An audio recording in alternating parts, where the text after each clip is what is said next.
Hello, my name is John Reamer. I'm currently a senior at the University of Washington. I go by he, him pronouns, and my major is American Indian Studies. John Reamer ish that is the Makah language, and I'm saying my name is John Reamer. I'm from Nia Bay, and this is my work.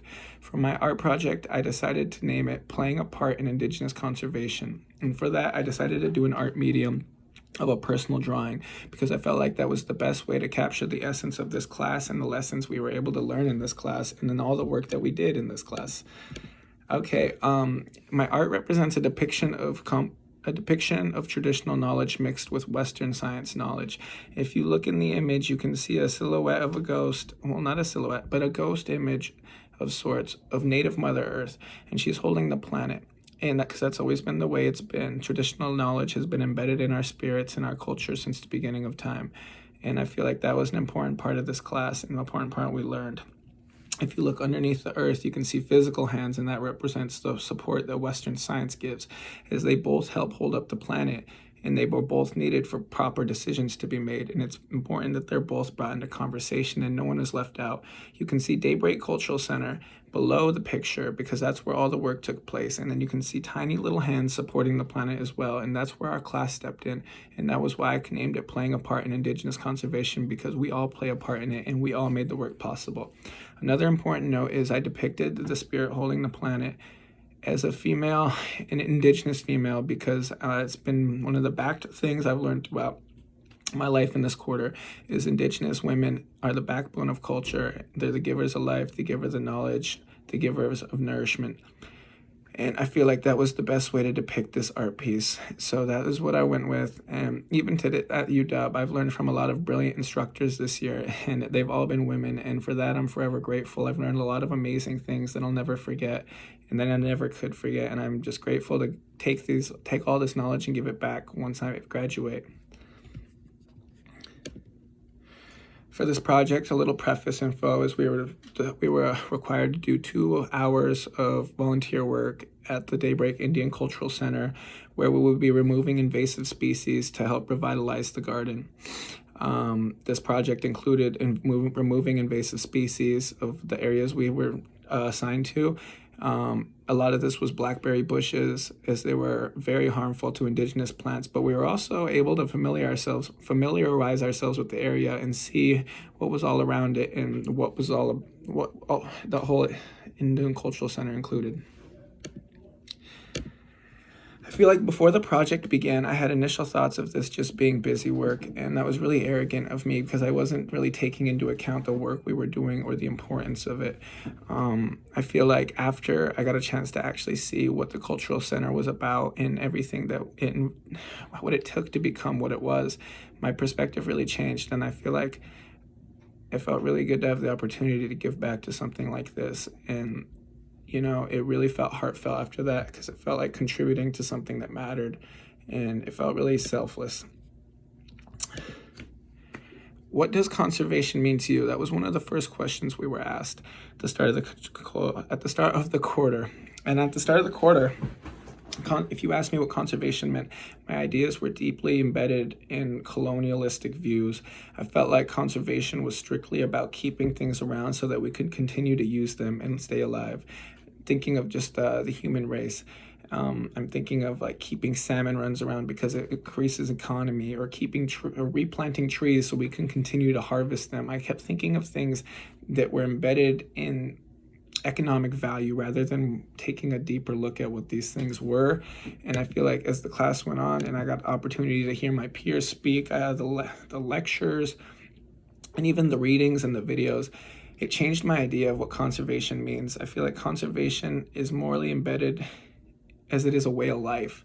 If you think back, indigenous people have always been romanticized as being nature people, and I don't think that's that far off. If you think that's always been a part of our culture, we've always been able to preserve. We were conservationists before that was even a word, because that was the way we lived.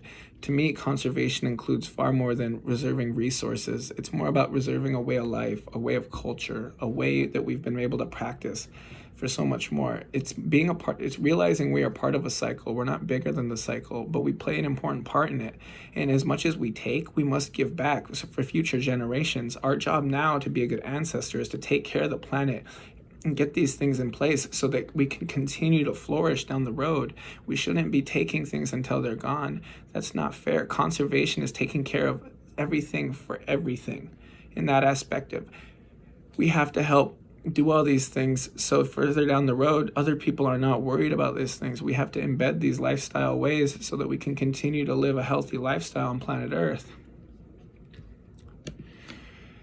Why is it important to incorporate Indigenous voices and perspectives into conservation? I feel like it's important because throughout the quarter, we've seen a lot of videos and had a lot of readings of where we've seen Indigenous communities devastated when their voices were not heard or their opinions were not taken into account. And I feel like one of that reason alone that is really important. It was really heartbreaking to see communities upended and uprooted because their voices weren't heard, and so it ruined their way of life. That is one of the main reasons. If you don't include Indigenous voices or perspectives, you're really leaving them out of the table and you're not taking their needs into consideration. Everyone belongs at the table. Indigenous people have been able to provide for themselves for generations upon generations. So the traditional knowledge we have developed is really important to these sort of things. There's people that could predict salmon runs, when berries would flourish, things like that. You're losing a lot of knowledge when you don't bring these people into the table. And I feel like you're really doing a disservice to a lot of Indigenous folks if you don't allow them a seat at the table, honestly.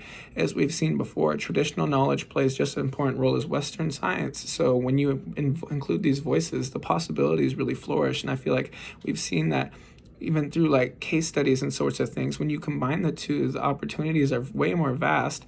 And I feel like the opportunities are greater for everyone. And I don't know why we need to incorporate, because you've seen the end results of things when you don't.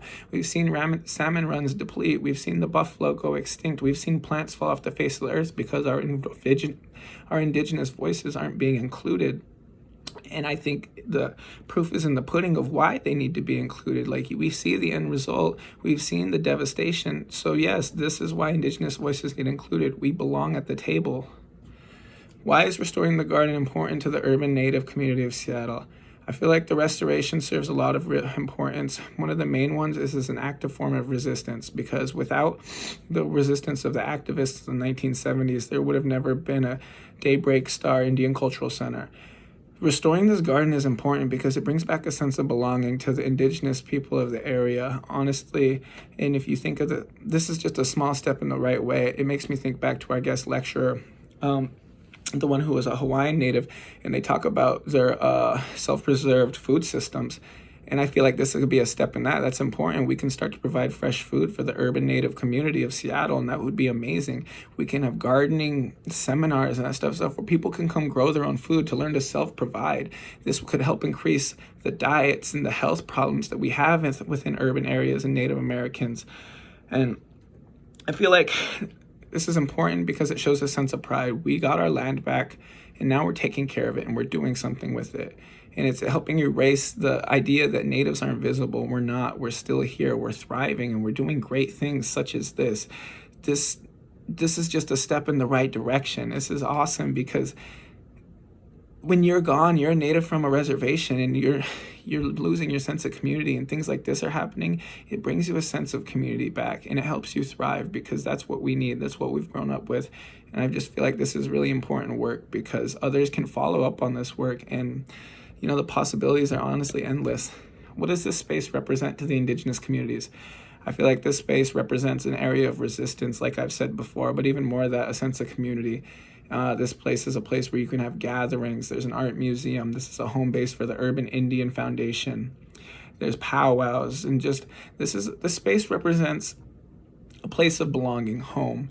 You come to this area and you'll see other people, other Indigenous people, and that's always refreshing when you're gone in the city. This space represents it represents the possibility of what happens if we can take back our land. This place represents pride. I had a lot of pride after working there, and I heard what the activists had done. It's like gardening is so minuscule to what they did, and this place represents a great deal of pride. And I feel like everyone can agree, and it just makes you want to help give back and think of other ways you can do so.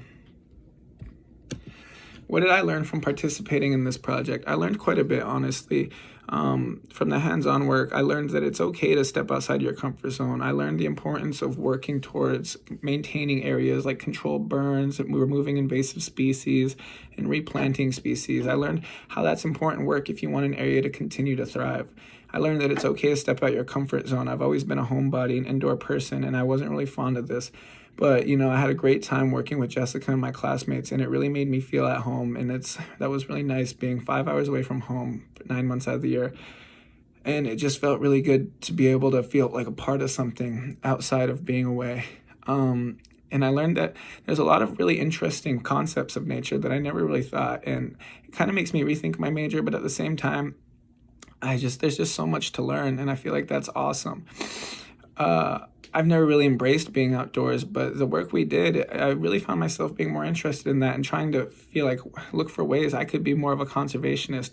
I started recycling more, and I started getting outdoors more, just little things I found interest in, and I feel like that was really cool. I guess one of the biggest takeaways, what I learned from participating in this project, was the importance of the work we're doing. I spoke to Alan Pinkham, and through my talks with Jessica and everyone, it really is important work. And we need to continue to do these things. We've always talked as a class of how can we make a difference when we're just at one classroom. And I feel like if we continue to do things like this Daybreak Center, they'll eventually add up to a big thing and others will see our work. I've learned through this project that no matter what, if you're stepping in the right direction, that's positive work. And if we continue to do this, there's going to be great things done by a lot of us. I thank you all, and I hope you guys have a great day.